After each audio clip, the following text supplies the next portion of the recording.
es la segunda parte sobre el tema las sectas veneno mortal.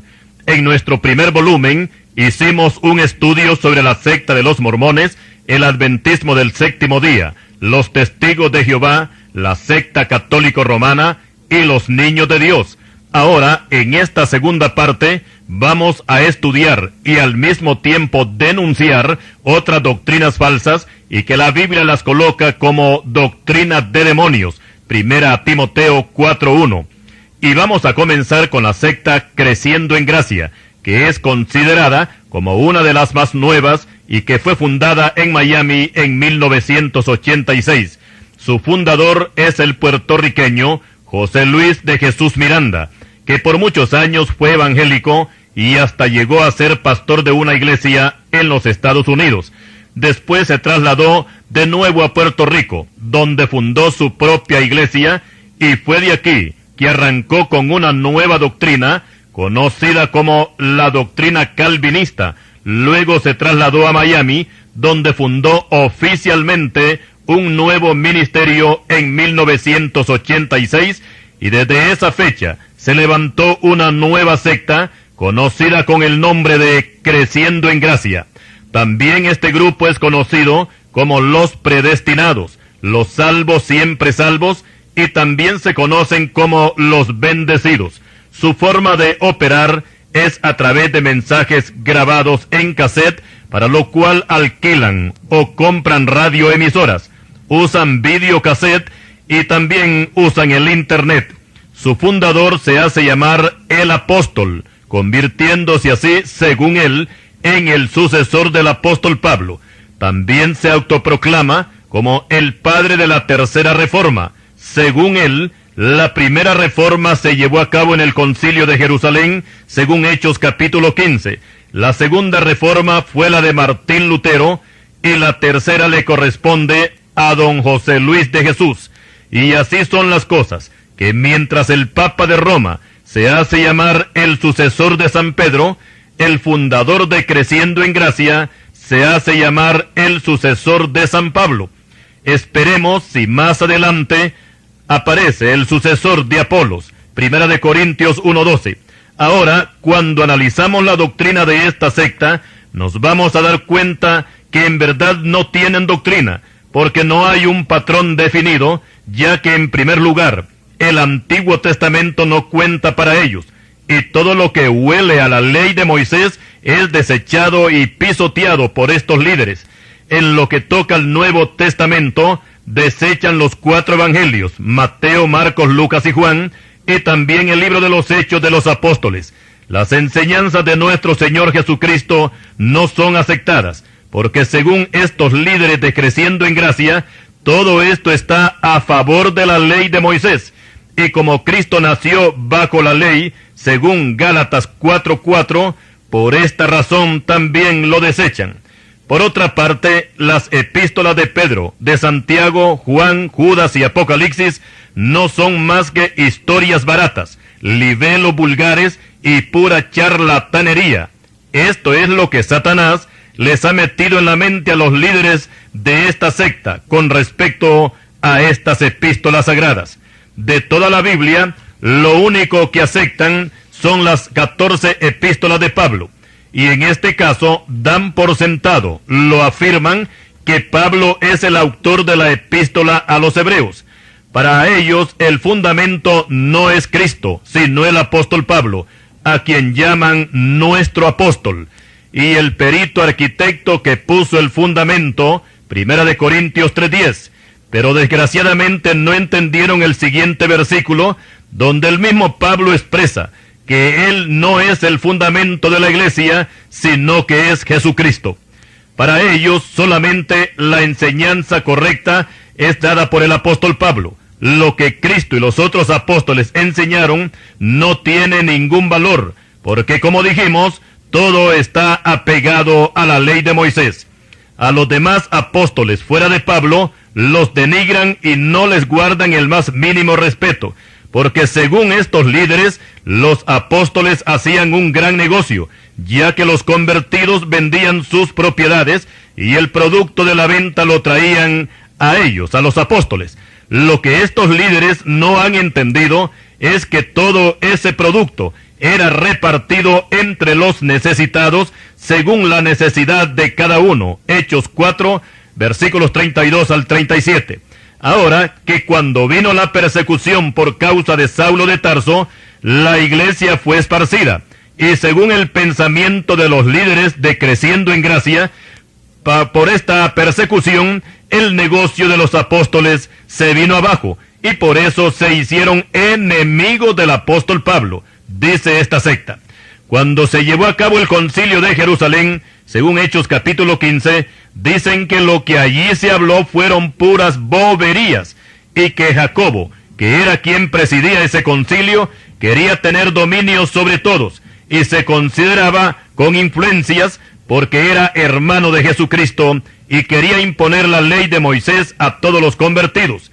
Por supuesto que esto no es así, y refutamos públicamente esta doctrina de demonios, porque en primer lugar, los que querían imponer la ley de Moisés con sus ritualismos no eran los apóstoles, sino fariseos que recién se habían convertido a Cristo, nos dice Hechos 15:5.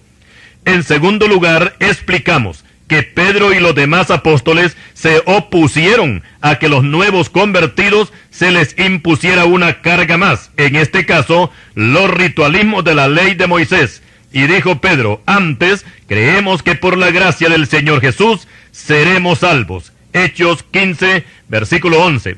Por otra parte, y para aumentar el caudal de insultos que lanzan estos individuos de Creciendo en Gracia, mencionaremos este pasaje que a manera de una despedida el apóstol Pablo dice a los hermanos de Mileto, porque yo sé que después de mi partida entrarán en medio de vosotros lobos rapaces, que no perdonarán al rebaño, y de vosotros mismos se levantarán hombres que hablen cosas perversas para arrastrar tras sí a los discípulos.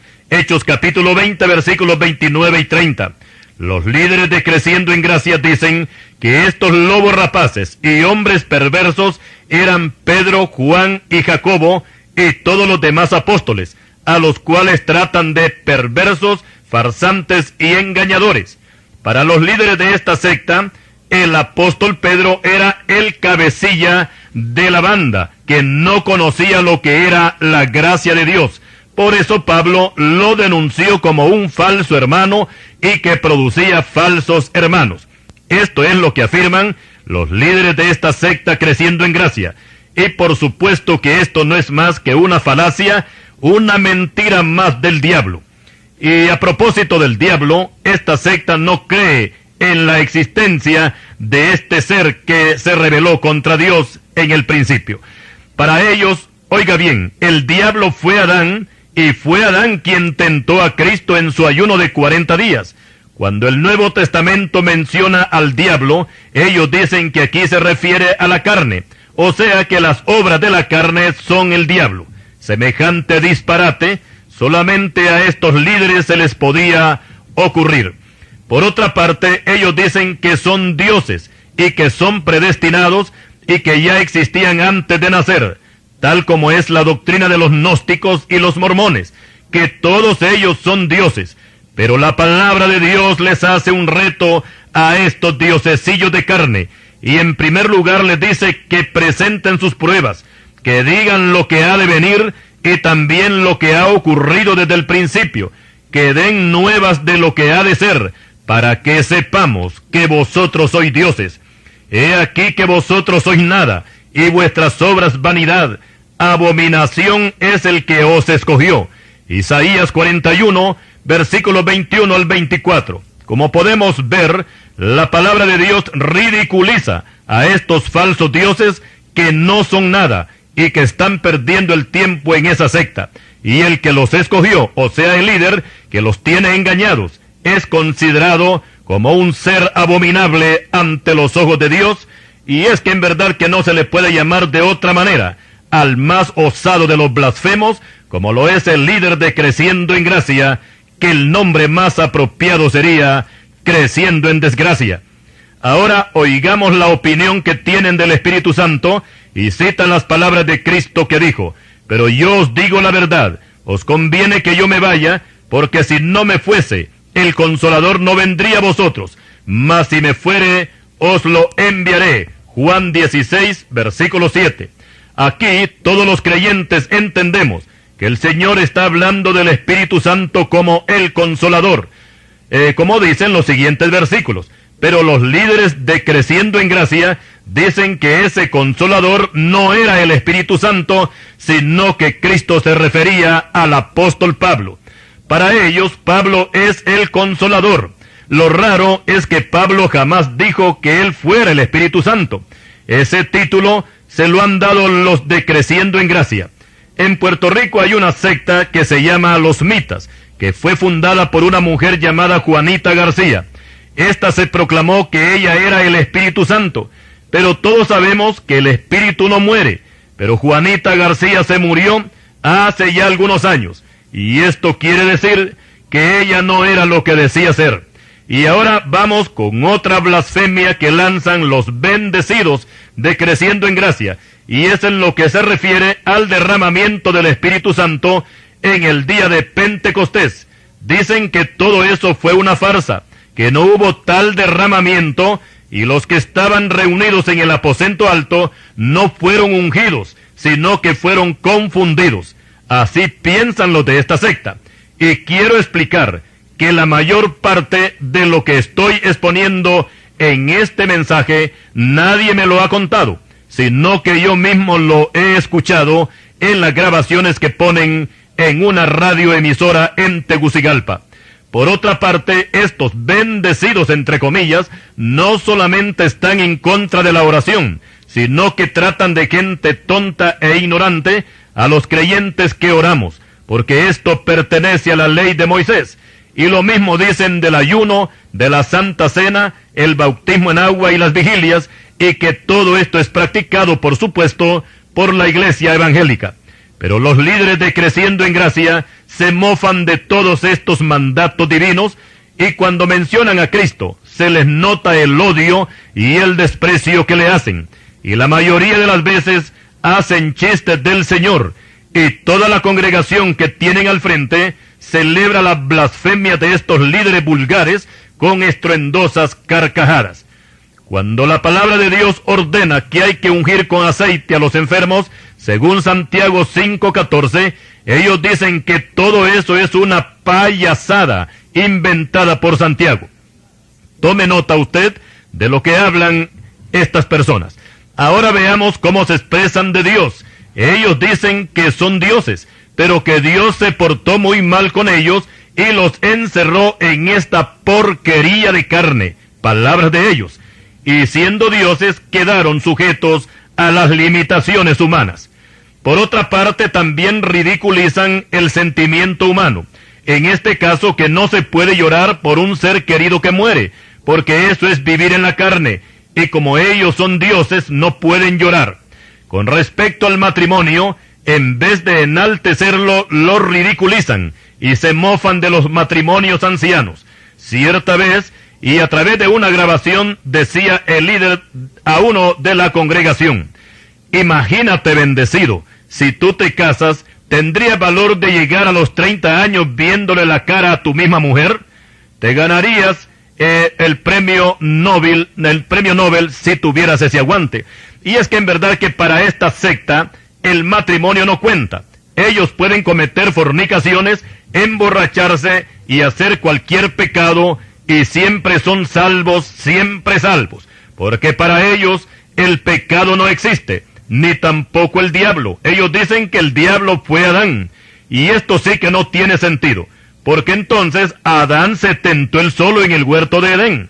Para ellos, la ley de Moisés es un estorbo que se metió en la gracia que les dio el apóstol Pablo. Lo que ellos no han entendido es que el mismo Pablo dice que la ley de Moisés es santa y el mandamiento santo, justo y bueno. Romanos 7:12. Seguiremos más adelante hablando sobre esta misma secta y lo que Dios tiene preparado para todos los que se amparan bajo esta doctrina blasfema de Creciendo en Gracia. Continuaremos.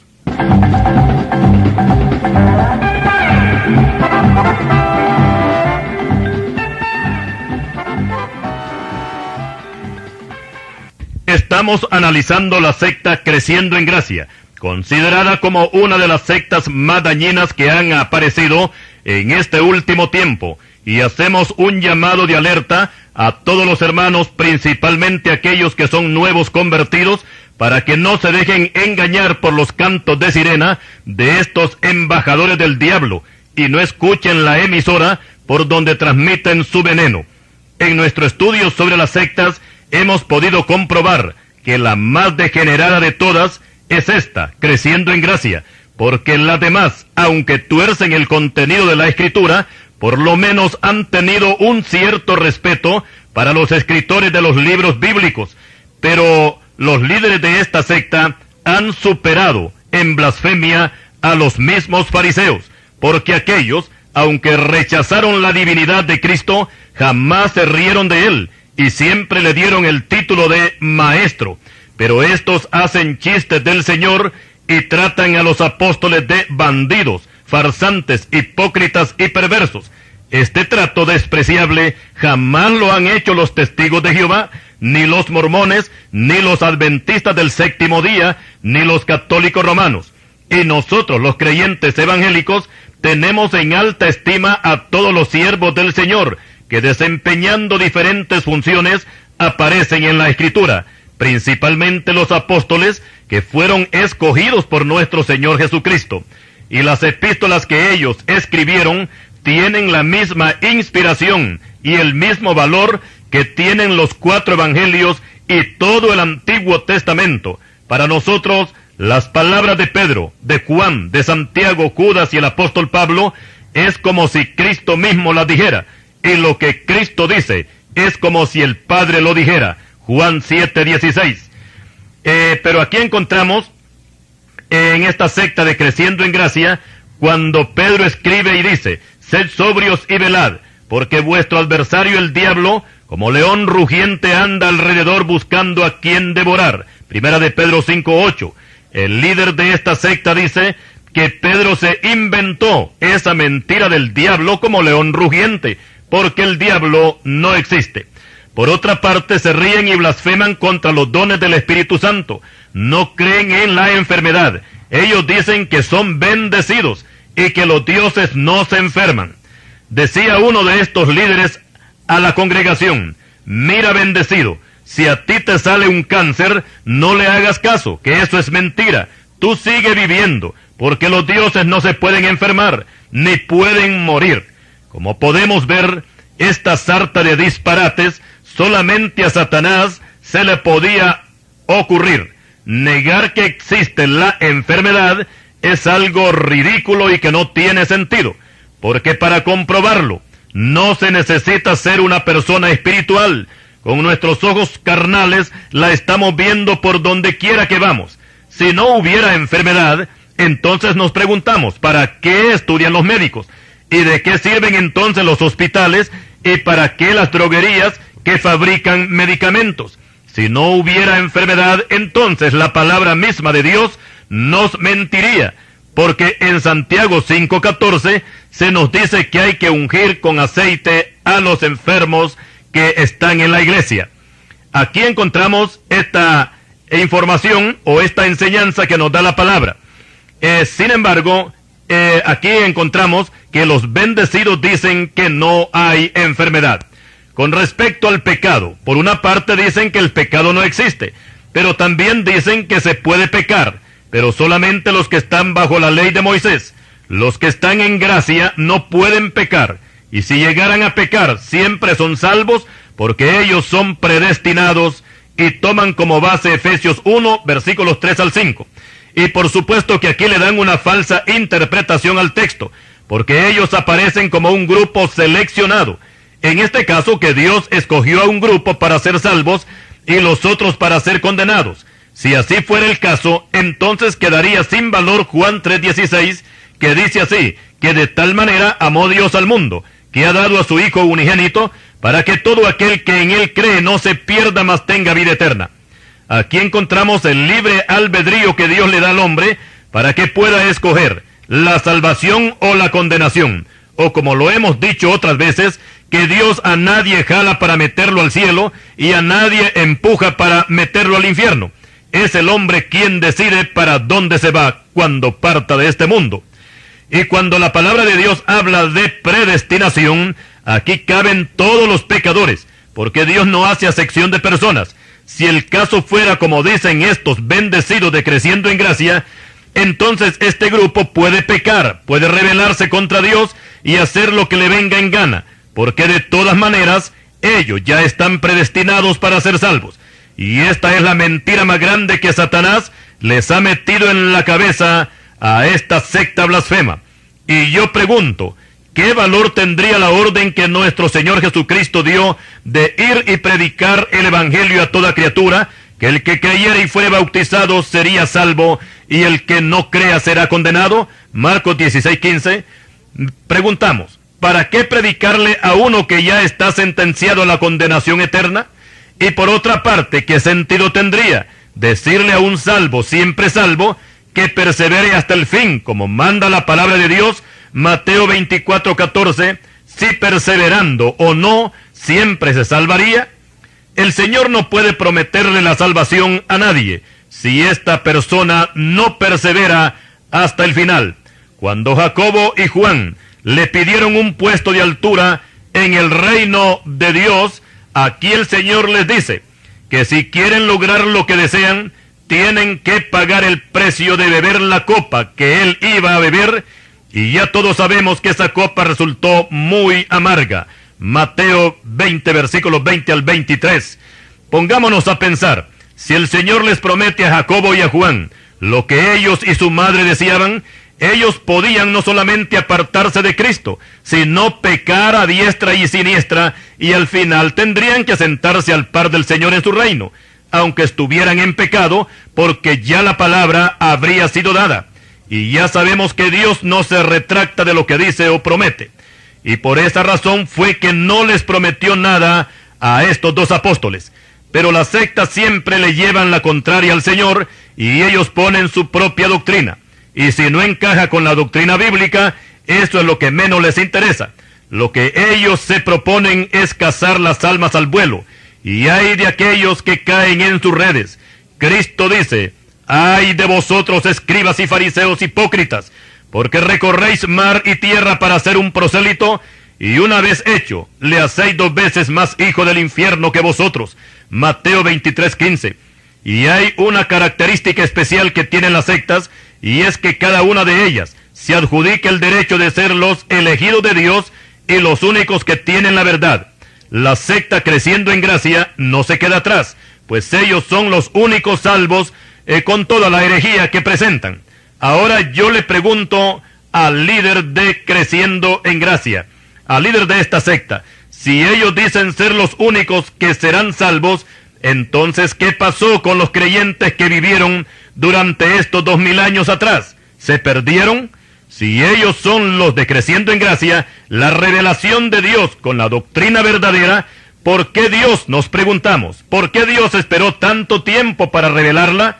Si este fuera el caso, entonces Dios no fuera un Dios justo, porque habría engañado a todos aquellos que confiaron en los 4 evangelios, en las epístolas de Pedro, de Juan, Santiago, Judas y Apocalipsis, ya que estos libros son desechados y pisoteados por esta secta Creciendo en Gracia, ya que ellos solo aceptan las epístolas de Pablo como doctrina bíblica. Nos preguntamos, ¿por qué Dios esperó hasta 1986, que fue cuando se fundó este grupo en Miami, para revelarles la verdad a estos bendecidos?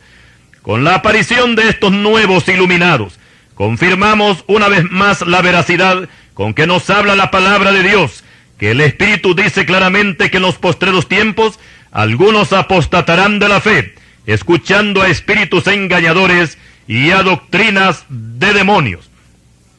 Y por supuesto que el fundador de Creciendo en Gracia es uno que ha apostatado de la fe, ya que por muchos años fue evangélico y hasta llegó a ser pastor de una iglesia, pero los demonios lo agarraron como instrumento para formar una nueva secta y apostatar de esta forma de lo que antes predicaba. La palabra apostatar no solamente es apartarse de la doctrina de Cristo, sino también atacar el Evangelio y burlarse de los que siguen fieles al Señor. Y los demonios les hacen creer que antes estaban engañados y que ahora están en la verdad, como sucedió con uno que antes había sido cristiano evangélico. Después de mucho tiempo de no verlo, nos encontramos y le pregunté que si estaba perseverando en Cristo. Y él me dijo, mire, yo tuve que salir de esa doctrina, porque ahí me tenían engañado. Ahora soy gnóstico y estoy en la verdad. Creo en la reencarnación y cuando muera voy a reencarnarme en otra persona. Y si no, aunque sea en una vaca o en un caballo, pero yo voy a seguir viviendo, decía este extraviado. Así como este, son muchos los que caen en la trampa de los demonios. Y lo mismo ha sucedido con los mormones, testigos de Jehová, Jesús solo, católicos romanos y cuanta más doctrina los demonios se han inventado. Por eso la palabra de Dios nos recomienda tener mucho cuidado con estas doctrinas. Y leemos en 2 de Pedro capítulo 2, versículos 1 y 2, que dice así: pero hubo también falsos profetas entre el pueblo, como habrá entre vosotros falsos maestros, que introducirán encubiertamente herejías destructoras, y aún negarán al Señor que los rescató, atrayendo sobre sí mismos destrucción repentina. Y muchos seguirán sus disoluciones, por causa de los cuales el camino de la verdad será blasfemado. Estos andan en concupiscencias e inmundicias, y desprecian el señorío. Atrevidos y contumaces, no temen decir mal de las potestades superiores, hablando mal de cosas que no entienden, como animales irracionales, nacidos para presa y destrucción, perecerán en su propia perdición. Tienen los ojos llenos de adulterio, no se sacian de pecar, seducen a las almas inconstantes, tienen el corazón habituado a la codicia, y son hijos de maldición. Segunda epístola de Pedro, capítulo 2. El apóstol Judas también tiene una fuerte reprensión para estos comerciantes de almas, que como esta secta, creciendo en gracia, que ha pisoteado la divina personalidad de nuestro Señor Jesucristo, ha insultado a los apóstoles, ha tratado con desprecio a la ley de Moisés y han blasfemado contra el Espíritu Santo, no les queda más que esperar el justo juicio de Dios, y llegará un día cuando estarán frente al trono blanco para ser juzgados y sentenciados y ser lanzados al lago de fuego. Ese día, desgraciadamente, tarde por cierto, se van a dar cuenta que Satanás los engañó y que horrenda cosa es caer en manos del Dios vivo. Ahora ruego a mis hermanos para que oremos, pero no por estos líderes blasfemos, sino por las almas que en una forma inocente e ignorante están cayendo en esa trampa mortal que se llama creciendo en gracia.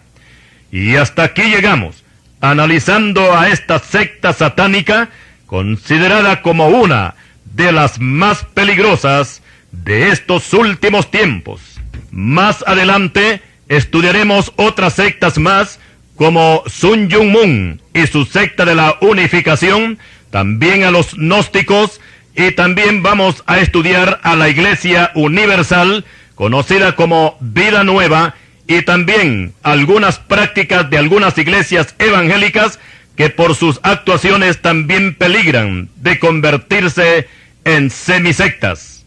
Continuaremos. Y continuando con el tema sobre las sectas veneno mortal, ahora vamos a hablar de la secta de Moon, que fue fundada en 1953 en Corea del Sur.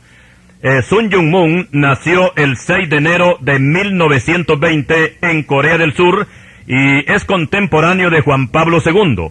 Este Juan Pablo, líder de la secta católica romana, nació en Polonia el 20 de enero de 1920. Y como suele suceder con la mayoría de los líderes de sectas, y que todos cuentan las mismas historias basadas en revelaciones de Dios, Sun Myung Moon tuvo también revelaciones cuando contaba con 16 años de edad, y que para ese tiempo se congregaba en una iglesia evangélica presbiteriana. En esa revelación, dice Moon, se le apareció Jesucristo encargándole una misión que consistía en unir a todas las religiones del mundo con el fin de implantar el reino de Dios en la tierra. Después de esta revelación, Dios le habló y le dijo que él sería el nuevo Mesías, por cuanto Jesucristo había fracasado al morir en la cruz. Él sería el encargado de completar lo que Cristo no pudo hacer. Por supuesto que estas revelaciones no venían de Dios, sino del diablo, porque la Biblia registra las palabras de Cristo al morir en la cruz, y como palabras finales, nuestro Señor dijo, consumado es, Juan 19:30. Esta palabra consumado es, en griego es tetelestai, y esta palabra no implica solamente la terminación de una obra, sino la perfección de la misma. O sea que la obra que el Señor hizo muriendo en sacrificio en la cruz fue terminada y fue perfecta. Por tanto declaramos a Sun Myung Moon como un impostor cuando se presenta como el Mesías. Pero de todas maneras, este surcoreano continuó con su grupo allá en Corea.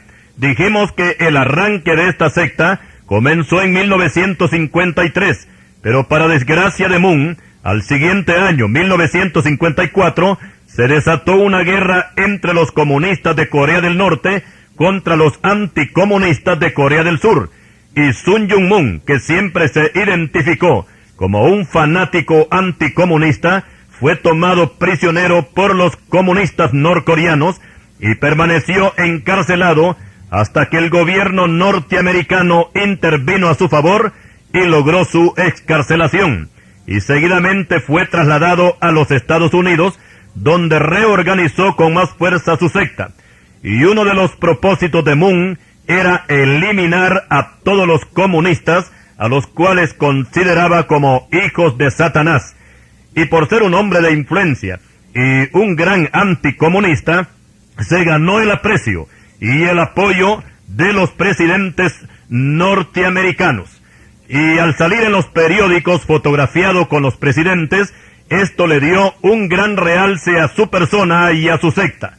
Luego entró a los negocios y por supuesto que esas fotografías jugaron un gran papel y le abrieron un buen camino para que después llegara a ser un multimillonario.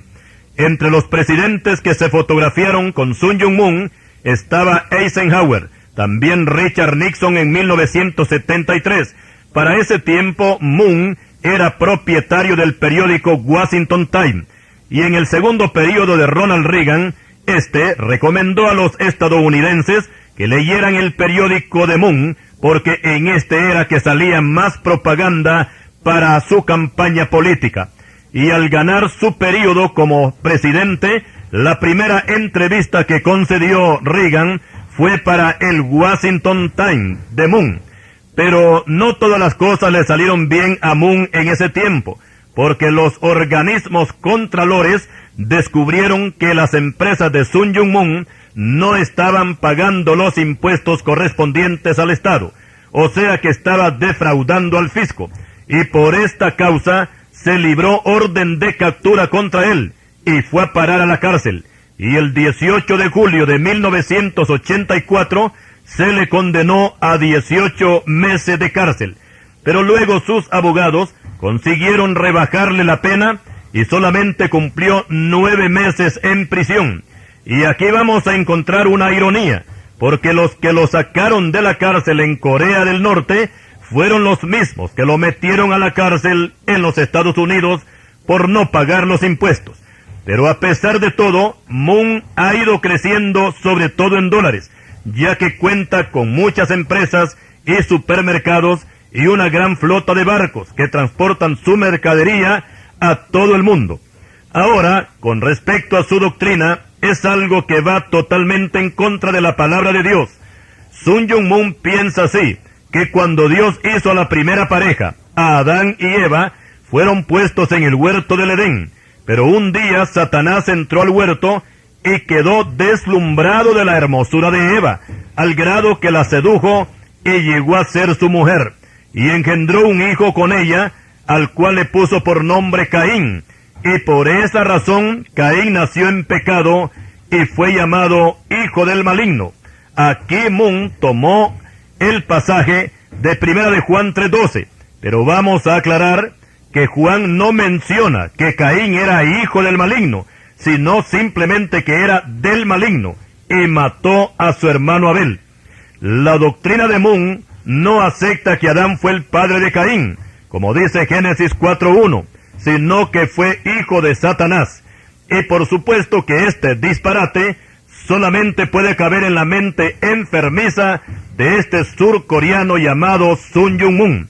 Por otra parte, y tal como hacen la mayoría de las sectas de Satanás, esta hace énfasis en que la felicidad de los seres humanos está en las relaciones sexuales, y esa es la causa por la cual los adeptos a esta secta hacen un trabajo proselitista de reclutar hombres y mujeres para que contraigan matrimonio, y no importa si la persona ya es casada. Sun Myung Moon los vuelve a casar de nuevo. Algunas veces se reúnen hasta 20,000 parejas, contrayendo matrimonio de una sola vez. Y todos estos engañados se reúnen en un lugar especial para recibir la bendición de este falso Mesías, y que sus seguidores le llaman Papá Moon. Cuando esta gente conocida como los Munís oran, ellos se postran, pero no delante de Dios, sino delante de Moon, y en vez de decir, Padre nuestro que estás en los cielos, ellos dicen, Padre Moon que estás entre nosotros. También la esposa de Moon es adorada como si fuera una diosa, y se postran delante de ella. Y aquí aclaramos que esta señora es la cuarta esposa de Sun Myung Moon, o sea que se ha casado 4 veces.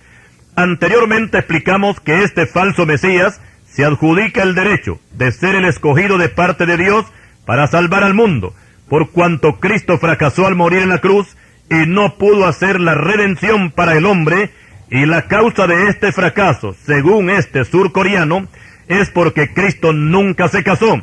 Por supuesto que esta doctrina no procede de Dios, sino del diablo, porque este es experto en inventar doctrinas falsas.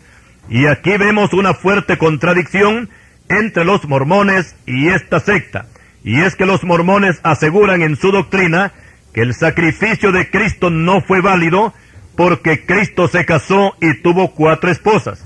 Por su parte, Sun Myung Moon asegura lo contrario, que el fracaso del sacrificio de Cristo fue porque no se casó. Pero la palabra de Dios denuncia públicamente a estos farsantes, y el Señor le dice, erráis ignorando las Escrituras. Vosotros sois de vuestro padre el diablo, y los deseos de vuestro padre queréis hacer. Él ha sido homicida desde el principio, y no ha permanecido en la verdad. Cuando habla mentira, de suyo habla, porque es mentiroso y padre de mentira. Mateo 22, versículo 29, y Juan 8, 44.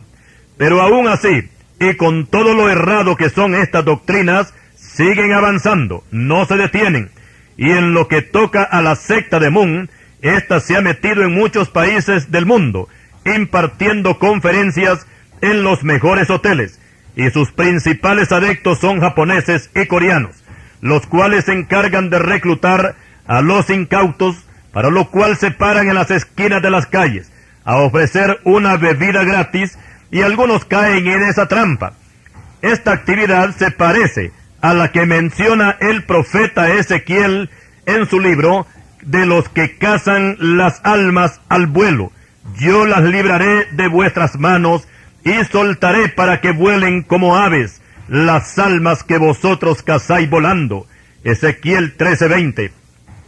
Algunos políticos y aún hasta algunos líderes cristianos han hecho alianza con Moon, pero estos están más interesados en su dinero que en su doctrina. Explicamos que las sectas, por no contar con la dirección del Espíritu Santo, porque ni siquiera lo conocen, entonces tienen que echar mano de la parte económica para sostenerse, tal como es el caso de los mormones, testigos de Jehová, catolicismo romano, creciendo en gracia, y muchos más que hacen crecer sus movimientos a base de dinero. Ahora vamos a mencionar la secta de los gnósticos, que al igual que la secta de Moon, es de origen surcoreano, pero actualmente su sede está en Colombia, y fue fundada en la década de 1970.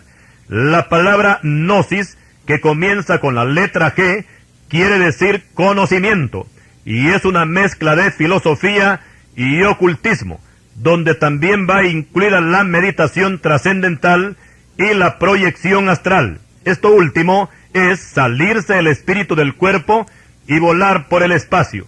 También toman algunos pasajes bíblicos y que por cierto le dan una falsa interpretación. Y al igual que los mormones y los bendecidos de Creciendo en Gracia, estos también se convierten en dioses, y según ellos obtienen grandes poderes de clarividencia, o sea, adivinación, poderes sobre la vida y sobre la muerte, poder sobre los rayos, poder sobre las tempestades y aún poder para no morir. Su líder principal se llama Samael Weor, el cual ya falleció, y por lo que se ve, no tuvo poder contra la muerte. Cuando hablan de Cristo, lo mencionan como dos personas. Jesús es uno y Cristo es otro. El Cristo vino del cielo y se encarnó en el Jesús de la tierra. Y ellos llaman a Cristo como el Cristo cósmico. Y según ellos, todos nosotros podemos ser dioses, así como Jesús llegó a ser Dios, dicen ellos. Así dice esta doctrina de los gnósticos, que es totalmente falsa y anticristiana, y su arranque lo encontramos en los primeros siglos de la era cristiana. Y aunque no tenían un nombre definido, siempre se identificaban por el sincretismo que usaban. Sincretismo, aclaramos, quiere decir que es una mezcla de filosofía, religión, tradiciones, cultura y costumbres orientales.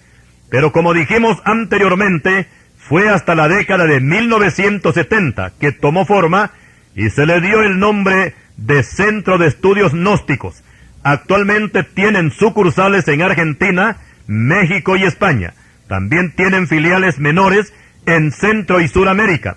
Nuestro comentario es que la doctrina gnóstica no es doctrina de Dios, sino una más de las tantas que Satanás ha colocado en su escaparate para atraer principalmente a la juventud y al final ser echados al infierno.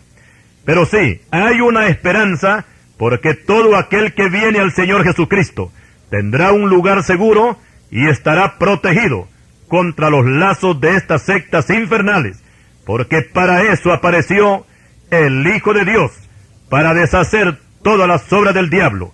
Primera de Juan 3:8. Más adelante seguiremos hablando sobre este mismo tema de las sectas, veneno mortal.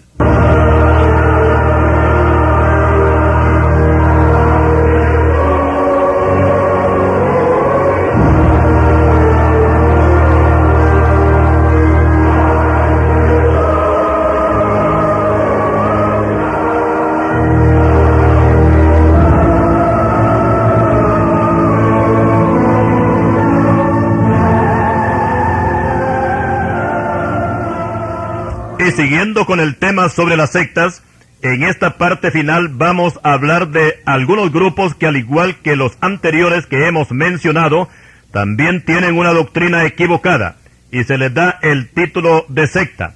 Y vamos a mencionar a la Iglesia Universal, que tiene su sede en Brasil y fue fundada por el señor Edir Macedo, y que durante estos últimos años ha tenido un gran crecimiento, ya que se apoyan más que todo en la parte económica y se dan el lujo de comprar espacios en la radio y la televisión y alquilan locales donde antes operaban salas de cine. En Brasil tienen una cadena de televisión. En el aspecto doctrinal hacen énfasis en la sanidad del cuerpo y usan el eslogan de "pare de sufrir", para lo cual emplean la frase "oración fuerte al Espíritu Santo". A los congregados les enseñan que usen siempre un punto de contacto para lograr la sanidad. Entre estos contactos están la rosa sagrada, el clavel de Jerusalén, arena del Jordán, aceite ungido.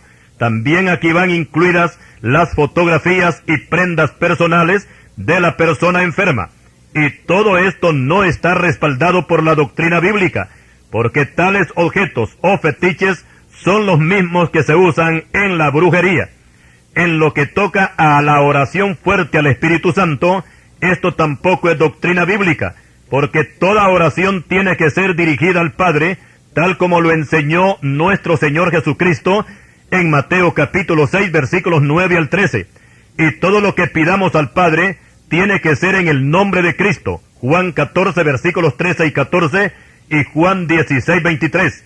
Es natural que toda oración tiene que ser respaldada por el Espíritu Santo. Romanos 8, 26. Pero no se puede orar en forma directa al Espíritu Santo. Los creyentes evangélicos también tenemos que aprender a orar, porque algunas veces se desecha el patrón bíblico y hemos escuchado oraciones así: querido Jesús que estás en gloria, o amantísimo Señor del cielo y de la tierra. Estas y otras frases parecidas no son adecuadas para comenzar una oración. Comencemos con el patrón que Cristo nos enseñó. Recomendamos a nuestros hermanos que no asistan a las reuniones de esta secta, conocida como la Iglesia Universal, y que últimamente se ha cambiado el nombre por el de Vida Nueva. También tenemos otro grupo brasileño, conocido como Dios es Amor, donde se hace énfasis en la sanidad del cuerpo y sobre todo en echar fuera demonios, y hasta usan la práctica de platicar con ellos, con los demonios. Por supuesto que sanar enfermos y echar fuera demonios es doctrina bíblica. Cristo mismo la enseñó, Marcos 16, versículos 17 y 18. Pero si nos inclinamos para practicar una doctrina solamente de la Biblia y se desechan las demás doctrinas bíblicas, entonces se puede caer en un círculo vicioso y se corre el riesgo de que tal iglesia se convierta en una secta o en una semisecta, como sucede con algunas iglesias evangélicas que hacen mucho énfasis en el tema de la familia y hablar de amor, pero no enseñan sobre quiénes son los demonios, quién es Satanás, no tocan la doctrina sobre el infierno, sobre la ley de Moisés y los temas escatológicos como ser el arrebatamiento de la iglesia, la segunda venida de Cristo, la gran tribulación, el juicio final, etc.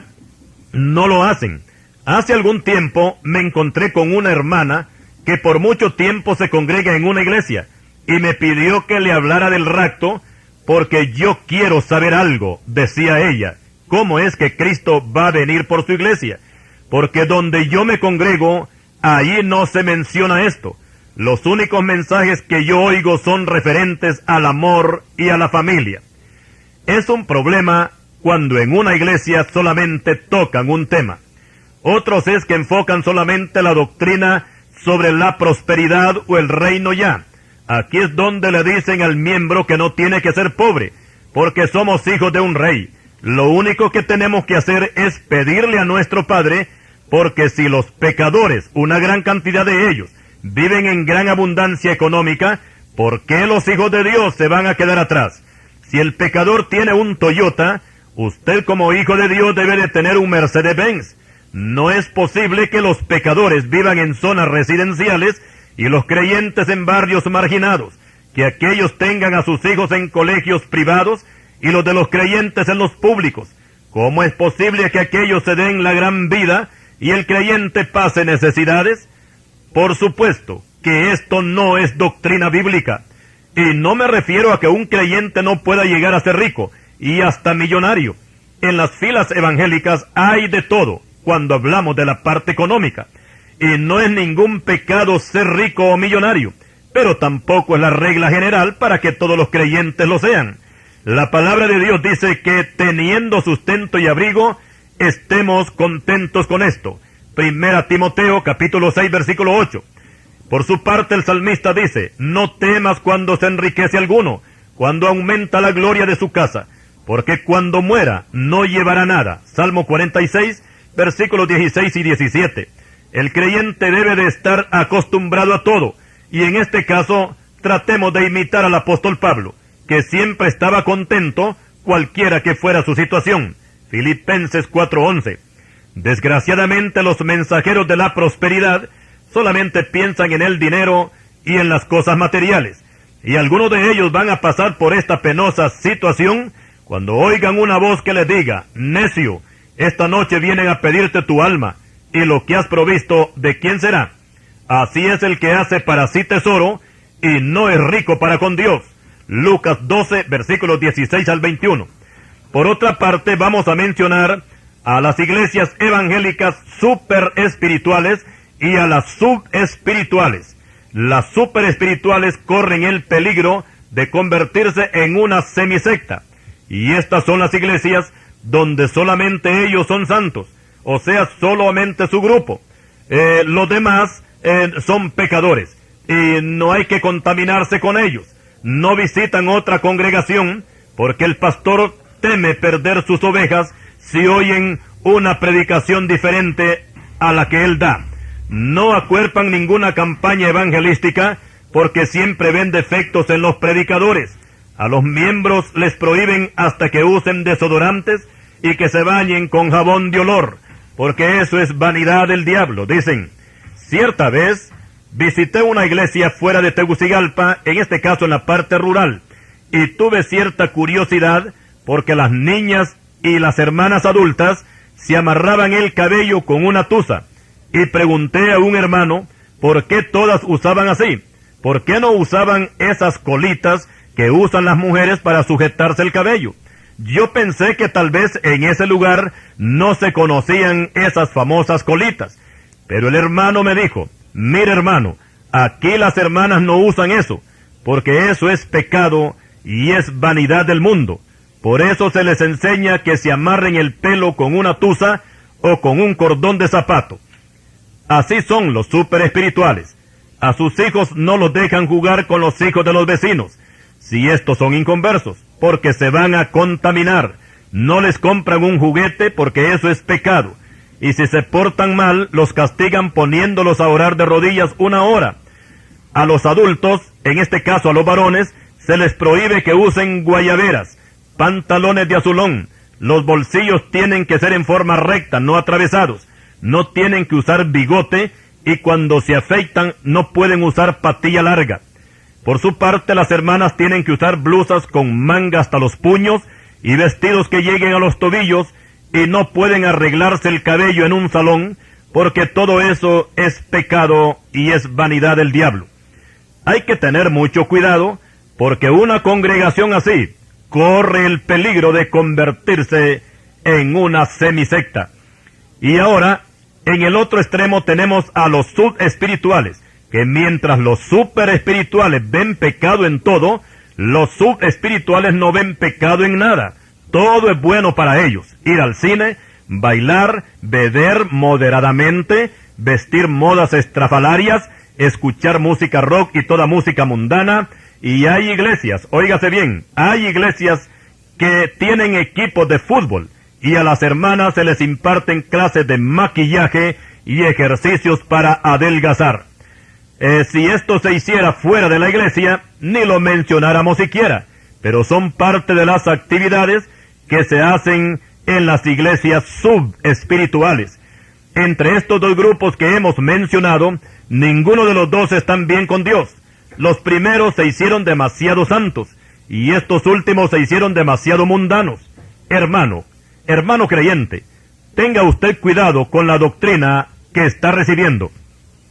Y para ir concluyendo con este tema sobre las sectas, diremos que el punto más controversial en todas ellas es en lo que toca al Señor Jesucristo.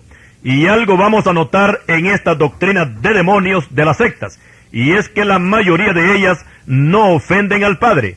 Todo el problema que ellas se echan encima es con respecto al Hijo, o sea, que Satanás lo que busca en estos grupos es desvalorizar o quitar la divinidad del Señor Jesucristo y despojarlo de todo su poder. Para el caso, los mormones colocan a Cristo como un hombre común y corriente, que se casó 4 veces y no aceptan su sangre para limpiar sus pecados. Por tanto, declaramos que el Cristo de los mormones no es el Cristo de la Biblia.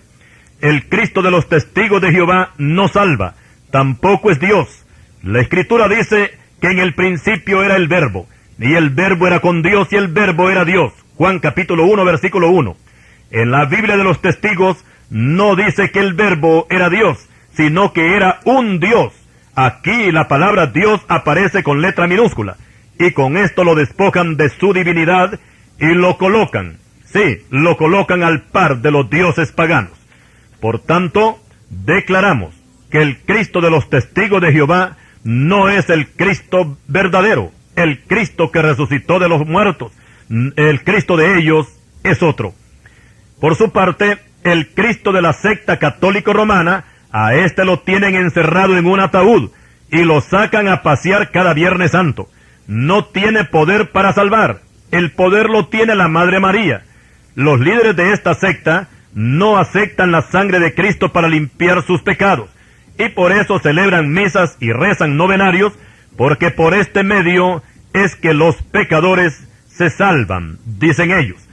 Entonces declaramos que el Cristo católico es un Cristo falso, porque el Cristo de la Biblia tiene toda potestad en los cielos y en la tierra, y puede salvar a todos los que le reciban, y no necesita ayudantes para salvar pecadores.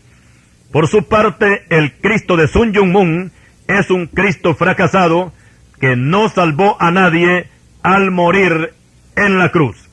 Entonces, declaramos enfáticamente que este Cristo de Sun Myung Moon no es el Cristo de la Biblia, porque este Cristo bíblico no solamente salvó al pecador, sino que también le aplastó la cabeza al diablo y derrotó a todo el reino de las tinieblas.